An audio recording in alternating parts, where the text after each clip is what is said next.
What's up, guys? Today we're going to be taking a look at the Galaxy S21 FE in 2023. So let's go ahead and dive in. One of the first things about this phone is the price. That is the main reason I would consider this phone. You guys know I love older flagships. So you can find this phone around $200 on Amazon, eBay. eBay has deals for a little bit cheaper, but roughly around $200 to $250. And I actually like the design on this phone. So this phone, it does have a plastic back, which is pretty much, you know, standard. If you look at the Galaxy S20 FE, that one had a plastic back. This one will have a plastic back, and most likely the S23 FE will have a plastic back. What's cool about the plastic backs are that, you know, when you're in the used phone market, you see a lot of phones with cracked back. So people tend to crack the back of their phones a lot, and it's hard to do that with these plastic phones.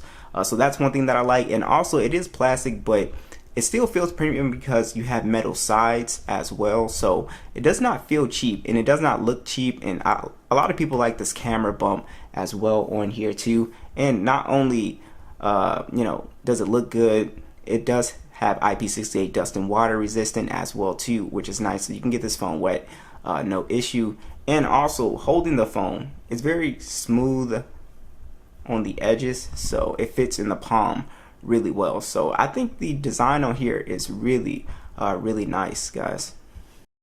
Next would be the display. So this phone has a fantastic display. It's a dynamic AMOLED display. It's 120 Hz HDR10 plus at 6.4 inches. It has pretty slim bezels on here as well too, and it's got 403 for the PPI. So it's an absolute beast when it comes to the display. You got the punch hole in the middle, and it's fairly bright outdoors as well too. So this is a really nice looking display in my opinion.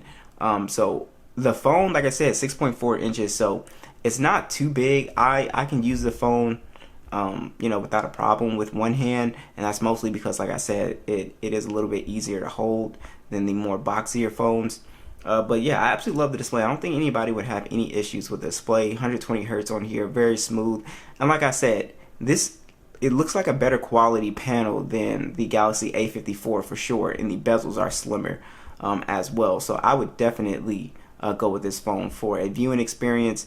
I think it just looks awesome. It looks, you know, basically like a flagship phone. It is a flagship phone. So like I said, guys, it makes so much more sense to buy this over A54 or a lot of mid-range phones. So like I said, you're saving a ton of money, and you're honestly just getting a better phone for this price. Now the Galaxy S21 FE is running Android 13 One UI 5.1 and the Snapdragon AAA processor on here.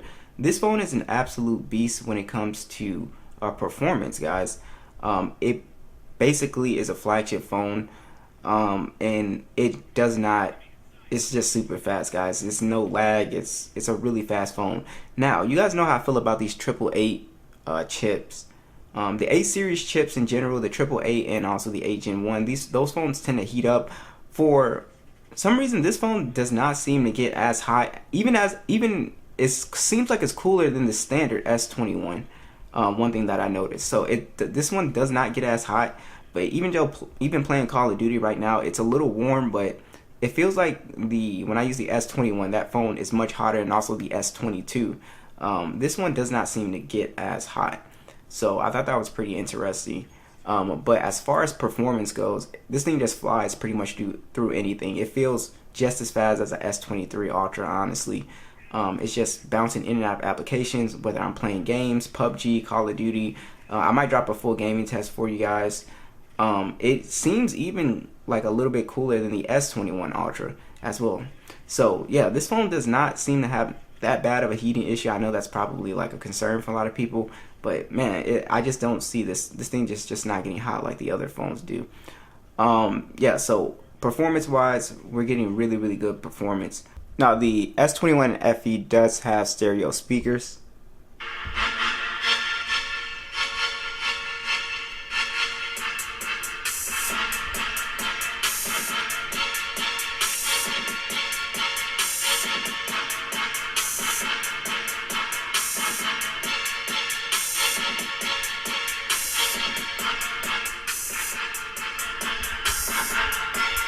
They actually sound pretty crisp The top speaker actually does a pretty good job, at giving a good amount of bass, and it's pretty loud, so that's pretty impressive. Also, the phone, like I said, guys, really super fast, really speedy, 128 gigs of internal storage and 6 gigs of RAM on the base model. And as far as the features go, you pretty much have everything on here for the most part. Samsung desktop support is on here as far as your NFC, and then you also have on here reverse wireless charging, secure folders. The wireless power share is even here as well too, so it pretty much has everything that you would want in a flagship phone for sure. So there's pretty much nothing missing besides the S Pen support. You also have a under the display fingerprint sensor on here, which works very fast. So that's why I say, guys, you're not really missing out on anything, and you're getting a flagship phone for very, very cheap compared to what's on the market as far as mid-range phones. Alright, so let's talk about the cameras. So you do have a 12 megapixel standard, an 8 megapixel telephoto. It does 3x optical zoom, and then you have a 30 times hybrid zoom on here, or digital zoom. And then you also have on here a 12 megapixel ultra wide. It shoots in 4K 60 on the front and back, and you have a 32 megapixel selfie cam as well. The photos are basically what you would expect. You're still getting flagship quality photos. It was really hard to tell the difference between this and like the S23. You can notice very slight differences, but it was, like I said, it was very slight. So you're still getting a world-class flagship camera with this phone as well too. I think a lot of you guys would be surprised. It seems like a lot of people are surprised. They think the camera jump quality from like an S21 Ultra and an S23 Ultra is going to be massive. When it comes to just like outdoors taking stills, you're still getting excellent detail. You're still getting really good color signs. You're still getting really good video, and especially if we're in good lighting, it's really hard to tell the difference. I think it surprises a lot of people. I think the only thing about this phone is that it's a 12 megapixel standard, so compared to like the 50 megapixel phones, 108 megapixel phones, you can, with those higher resolutions, you can crop into photos. But again, I don't know how many people crop into actual photos, but just trust me, the photo quality and video quality is pretty good. I think for the average person will be very pleased with the cameras. Now, the battery life is the one thing that I think was pretty impressive to me, simply because it has a pretty big battery at 4,500 milliamps, and it has 25-watt wire charging. You have reverse wireless charging on here as well too. But the battery life seemed to be much better than my S22. So that's one thing that I noticed.